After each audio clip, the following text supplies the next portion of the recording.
agbọghọbịa sị m na ya nọ n'etiti mmiri na ya mụrụ ife a ga-eme o na enyi nwanyị n'ụlụ dị obodo oyibo na this guy fụrụ ha na-abụ like afa na-abụ ọkwa ịghọtago mana ọ sị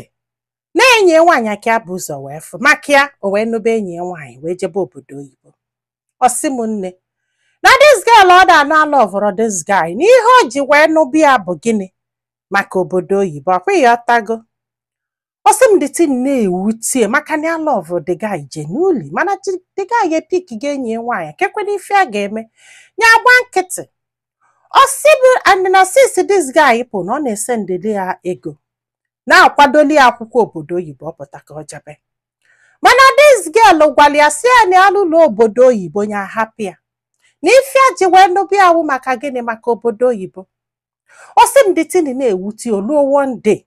ya ejide fon ya ọ na-akọkwa the sentence ya na-etepu. Ọ sị bụ na ya ji evidence ya ga-eprove ya ga-eji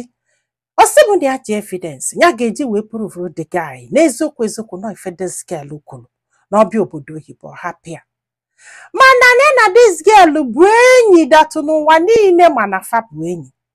na ọ bụ na ya mee ihe a break ya mara ejie kedu ife ndị mmadụ ga-ekwu kedu ife ndị mmadụ ga-akpụ ya na echi ya si wee nọlụ na ndụ the girl is like na ya bụzi family friend ya bata na-atị ya akwa ịghọtago ivi na ofu nwanne ya nwoke si na ọ ga-anị anya sị na ya chọrọ.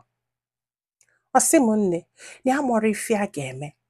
na ya mụrụ ife ma onye kpọọ this guy gwu ya na this girl alụ ọvụkwana ya mana ya mana ya kwuo na the guy nwee ike sị ka ọ nụbịa adị na the guy ya gwu onye kwu unu kedu ife a ga-eme ọ bụ na ya gbasa marriage Chukwu ọ ga-agbaghalọkwa ya mana oge ọbụla ya naba anya na-adaghalị na-asị negodu nnọọ etu ka ụwa si adụ nwoke ya lọvụcha ọlọvụrụ nyanwa ọlọvụ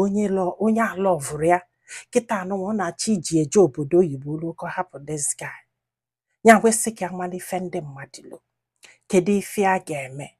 Ọ sị bụ na ọ bụrụ na ya chọzi the guy kịta bikos na-enwetago onye chọrọ ịnụ ya mana still n'obu adụrụ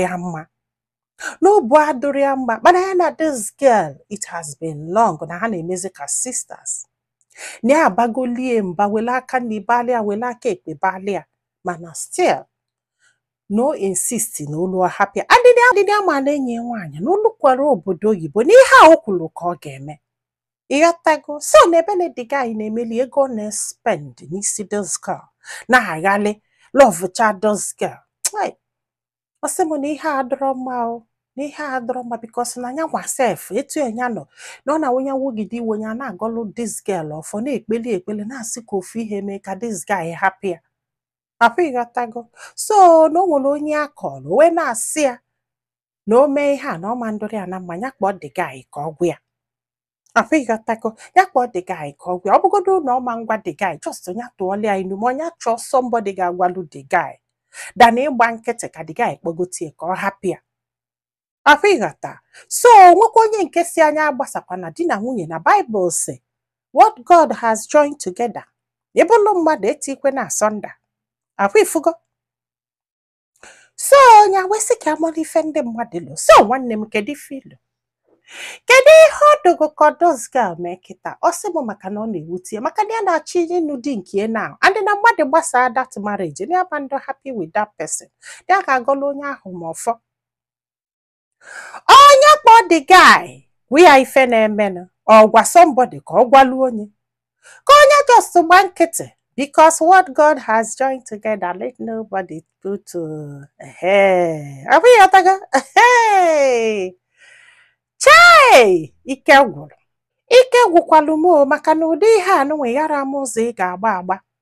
ọ bụrụ na marriage this girl mebie ọ ga-anọ n'iru gị na-aga ọfọ onye merie ihe a onye mere nke a ọ mazịkwa anụ na gị nwa ọ ga-adọ gị vam mana o nwere ike ujebelie ije ka marriage nke gara ịgwọ ọkụwa n'ihe ọ na-eme adọrọ mma ihe a si nọọ ike ọ dịrị izi ndị be anyị daalụnụ ka ọ dị n'ụbọchị ọzọ.